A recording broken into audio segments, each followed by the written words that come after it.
Hello, everyone. So, yesterday in the WoW community, we got a lot of exciting news regarding Season 2 of The War Within, which included tons of class changes coming to a lot of our classes in WoW, and tier sets for each and every class and spec in the game. In today's video, we're going to look at Demonology Warlock. So, we're going to start off by talking about how these tier sets are changing to fit the theme of the season with goblins and all that jazz. And then we're going to talk specifically about Demonology Warlock tier sets and the changes that are coming to Demonology that were discovered through its data mining. So to start us off, like I mentioned, Blizzard announced a bit of a change coming in 11.1 that's coming for tier sets. And they're making all two-piece tier set bonuses role-based. And those are split between tank, healer, melee DPS, and range DPS. And they kept the four pieces specialization based. Quote, with a new raid comes new gear sets and set bonuses, and these gear sets are themed around the magnificent Galagio. Whether you're a tank that wants a little more luck of the draw, or a healer that needs a little more insurance, the two set bonuses are going to be unique per role, but the four set bonuses are going to be unique per specialization. There should be something for everyone. For melee DPS, they called this winning streak, and for range is called jackpot, this keyword for those two-piece tier sets. All of them start the same way though, and where they talk about where your spells and or abilities have a chance to proc your keyword. And so for demonology, all of our damaging spells have a chance to proc what's called jackpot. The new tier set for demonology this season is revolving around our dogs, the Dreadstalkers. The two-piece set bonus says your damaging spells have a chance to hit a jackpot that summons a Dreadstalker at 165% effectiveness. Casting a Summoned Demonic Tyrant always hits a jackpot. So the two piece just has a proc chance per damaging spell, but your Tyrant's going to guarantee that you also hit your proc, and that's going to summon a dog. So your Tyrant's going to guaranteed be summoning you 3 dogs when you hit summon Demonic Tyrant. Now the 4-piece amplifies this, and it says casting Hand of Gul'dan causes your active Dreadstalkers to cast Dreadbite at 50% effectiveness. This damage is increased by 10% for each Shoulsart spent on Hand of Gul'dan. So every Dreadstalker you have summoned will be casting a Dreadbite for every time you cast a Hand of Gul'dan. The damage is only half effective, but for every Shoulsart you spend, it'll increase the damage by an extra 10%. Now, overall, this is very thematic for the tier set. I am on retail here. I'm not on the PTR. 11.1 hasn't dropped yet. Now, we'll have to see how often Jackpot procs, but it certainly has potential to be very good. Now, we already do have quite a few talents that synergize well with Dreadstalkers. So, for example, we have Dreadlash. You know, when your Dreadstalkers charge into battle, Dreadbite attacks now hit all target within 8 yards and deals 10% increased damage. We also have Carnivorous Stalkers, where your Dreadstalkers attacks have a 10% chance to trigger an additional Dreadbite. Now, you also have Wicked Maw, which is the important talent here. Wicked Maw increases the damage done by your Shadow Flame abilities to enemies affected by Dreadbite and increases it by 20%. So what that means is your Shadow Bolts, your Demon Bolts, your Hand of Gul'dan, your Implosion, all of those core rotational spells do 20% increased damage. When dogs cast Dreadbite, they'll put that Shadow Flame vulnerability on your target, and that increases that uptime. So the way that works now is that if your Dreadstalkers trigger a second one, it will extend the duration to 12 seconds. So when you hit Call Dreadstalker, if you're using that ability, the first attack that they're going to do is they're going to cast a Dreadbite, and when you trigger your two-piece, it'll probably also be the same. So summoning a dog will give those enemies that vulnerability, and as I mentioned, it'll either extend the duration, or if it doesn't have it, it's going to give it that duration. So those talents you're already taking, so there's no real big change in terms of a build like that. I could see us taking Dreadlash now for all situations. Right now we don't take it in single target, but we could be taking Dreadlash in all situations instead of just like AoE cleave settings. Another talent that we are already taking is Shadow Touched. So that causes So Wicked Maw causes causes our enemies to take 20% additional shadow damage from our demons. So that will also benefit. So if Wicked Maw staying up longer, we're going to get more benefit out of Shadow Touch, meaning our shadow damage that are coming from our demons are going to be doing more of it. We also have the Houndmaster's Gambit, which increases their damage when a Vile Fiend is active by 50%, which is quite a big jump. Right now, though, we don't get max value out of it, right? Because we have our Call Dreadstalkers are 12 seconds on a 20-second cooldown, and then you have your Vile Fiend that lasts 14 or 15 seconds, and that's on a 30-second cooldown.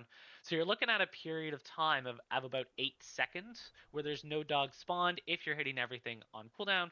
So you actually lose a little bit of value from that talent. So this tier set, depending on when you are spawning your dogs, you will actually get more value out of it. And there's a talent, like I mentioned, that we are already taking. So that's always a good thing. We could also be seeing more use around sack souls. So your Shadow Bolt and your Demon Bolt is doing 2% additional damage per demon you have summoned. If you're summoning quite a bit of dogs, it will depend on how many. You're going to see kind of that damage increase. We can see a little bit of a change potentially at the bottom of the tree. So Flame Touch is an ability we're not really taking right now, but it increases the attack speed of your Dreadstalkers by 10% and increases their crit strike. So we'll have to see kind of how much value it gives us. Obviously depends on how much dogs we're going to be summoning, and if it'll be worth it to kind of drop other talents, because there are a lot of talents kind of on the bottom of Demonology's tree that are quite unique. We aren't currently taking it, but we could very well benefit from it in the right settings. We also have talents like Demonic Calling and Dread Calling. Those are those talents only benefit us when we have Call Dreadstalkers. I don't see them kind of benefiting us in any other situation. I don't see them really benefiting from this tier set. But there are a couple questions that I'm kind of looking at asking. Just a couple things to kind of keep in mind with this tier set. So first is, will Pact of the Nth Mother count towards our 4-piece or even our 2-piece? So Pact of the Nth Mother is right here, and what it does is it gives Hand of Gul'dan a 15% chance to cast it the second time on your target for free. And the way it works is that when you cast a Hand of Gul'dan, so if I'm casting a 3-shard Hand of Gul'dan on a target and Pact of the Nth Mother procs, then I'm going to be casting another 3-shard Hand of Gul'dan on that same target. So I would be surprised if it does, because it seems really strong, but also based on the wording, it seems likely, because it does cast a second time on your target for free, and the 4 set does specify that when you cast a Hand of Gul'dan, all your Dreadstalkers are going to cast Dreadbite. So that makes that talent even better. I know there were some builds floating around that didn't take Pact of the Nth Mother, but almost all of them are taking them. It's overwhelmingly a talent we take now, and it's only going to get better, especially if it's a case where that second Hand of Gul'dan has a chance to kind of, summon those dogs. And actually, my second question that I have is related to Soul Harvester, so I'm just going to swap to Soul Harvester quite quickly here. So the second question that I have, it focuses specifically around this last talent called Shadow of Death. So it's a talent on the bottom of Soul Harvester's tree, and it generates us 3 soul shards after casting our Demonic Tyrant. So it gives us those 3 soul shards. That's essentially a Hand of Gul'dan we're going to be able to cast as soon as we summon a Tyrant, and that's just going to give us more free Dread Bites. So this is going to probably come down to how many dogs we're going to be able to fit into our Tyrants, but it could also close the gap between Diabolus and Soul Harvester. We're running Diabolus a lot more than we're running Soul Harvester, so it could be a situation where it helps close the gap. It might even make it a little bit better, but a lot of it, again, is going to come down to how often we are going to be proccing our 2 set. On top of that as well, this tier might also make it a situation, because as the wording states for the 4-piece, every time we're casting Hand of Gul'dan, our dogs are casting Dreadbite. There could be some situations where we're casting Hand of Gul'dan without 3 shards. Probably in a situation after Tyrant expires, if your dogs are all about to expire kind of at the same time, you might just hit a hand of Gul'dan. That's not 3 shards, but that's something we're gonna look out for as well when the PTR drops. So on top of the tier set changes, we are also seeing a couple talent changes. A couple changes to the talent tree for Demonology. So starting off with kind of the developer's note, they said, in Undermined, the duration of Doom is now reduced for each soul shard spent on Hannah Gul'dan. Our goal with this change is to provide more control over when Doom explodes, since its application is dependent on randomly receiving a demonic core. In addition, Doom Eternal wasn't attractive enough to warrant a talent point, but still felt missed as it made Doom feel incomplete since its duration reduction wasn't maximized. Considering this, we've redesigned Doom Eternal to increase the uptime of Doom and to provide a slight nudge to the demonic core economy. So, essentially what that means is they're looking at trying to kind of increase our demonic core economy. For those who don't play Demonology Warlock, so what it is demonic cores make our demon bolt be cast for free at the end of the day. So they want us to kind of be doing more of that. I feel Demonology is actually in a pretty comfortable spot with it right now, but I'm also not going to complain if they're nudging it up kind of a little bit in that way.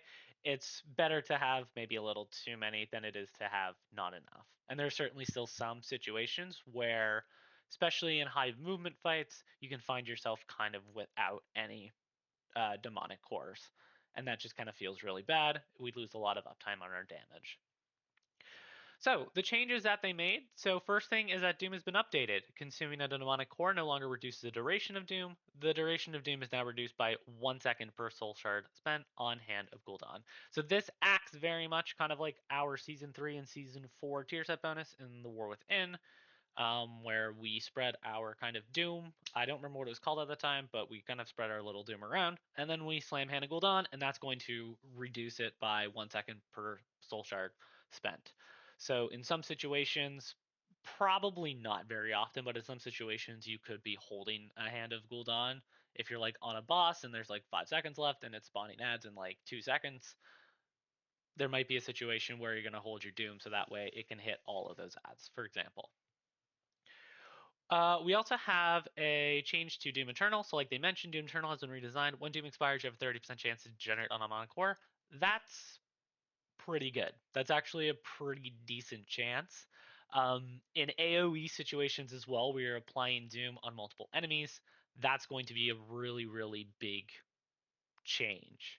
Doom expires, you're going to have a 30% chance to generate a demonic core, so essentially about 1 in 3. If you're pulling a pack of 6 enemies, mathematically, you're probably going to get 2 cores back. And that feels kind of nice. Then Demonic Calling now also has a 20% chance to make your next Call Dreadstalkers cost 2 fewer soul shards and have no cast time. Was 10%. That's a change they reverted back from Dragonflight.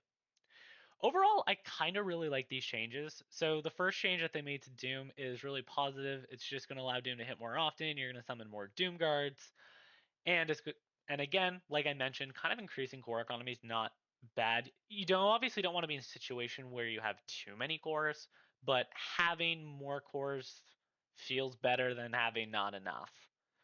So you don't want to be in a situation where you have too many. I don't think this kind of tips the scale on that. I think we're going to see some noticeable changes, especially in AoE and in burst cleave settings. I think we are actually going to see quite a bit of change with Doom. I think we're going to see something actually pretty impactful here. Doom Eternal, like they mentioned, the way it currently works is that it just reduces it by an extra 2 seconds. And honestly, there were some situations where we started running it, but the change to this actually makes it pretty good. It's a really nice quality of life thing. It's just going to make it kind of a better talent if you feel you need kind of more demonic cores. And I don't see a reason probably why we wouldn't be running it. It's also just better as well because it's going to give Demonology a lot more options at the bottom of the tree, right? So we kind of looked at the tree earlier. So this is where Doom Eternal is right now. We're taking impending Doom in a lot of situations, but sometimes in single target we're taking Doom Eternal. And there are also some builds floating around with Antorn armaments and Fell Sunders also being used in some situations. So with kind of builds like this, we are actually starting to have a lot of choices for demonology, and that always kind of feels good whenever you can have those choices that are being made because of those changes. And then, like I mentioned as well, demonic calling has a 20% chance. Make your next call Dreadstalkers. Cost 2 fewer soul shards. That's just a great change overall. That's just bringing us back to kind of Dragonflight levels of where it was. So they are kind of listening to the community back when they made those changes and got rid of demonic knowledge and stuff like that, trying to reduce the amount of cores that we had. They are kind of listening and kind of reverting back to that. Overall, I'm actually pretty excited about all these changes. So in Shadowlands, we had a big dog build with the Grim Inquisitor's Dread Calling Legendary that made some rounds. Now, while the Legendary is actually the Dread Call Stalker or the Dread Calling talent now that we have in our tree, overall this feels like we're going a bit back to that playstyle. It'll revolve around summoning lots of dogs. Our dogs are doing lots of DPS and really adding to the spec fantasy. Of course, this will all depend on the proc rate of our two piece to see how good it will be and see how good it will be overall on the meters. But we'll be able to see that when the 11.1 PTR drops in the new year. And when we start playing around with it, we can start looking at some talent builds as well as see what is being changed from season 1. Anyway, let me know what you guys think in the comments below. Be sure to like and subscribe for more Demonology Warlock content. Thank you for listening to me chatting for the past few minutes about this change. I'm really excited. I'm getting ready for season 2. I know my raid team. We just kind of started Queen Anne's Direct. I know we still got a bit of ways to go before season 2 drops, but even so, with the drop of 11.0.7, and then we know 11.1 is coming up, lots of things to kind of look forward to over the next couple months in WoW. So yeah, let me know what you guys think in the comments, and like and subscribe for more Demonology Warlock content. Peace out, guys.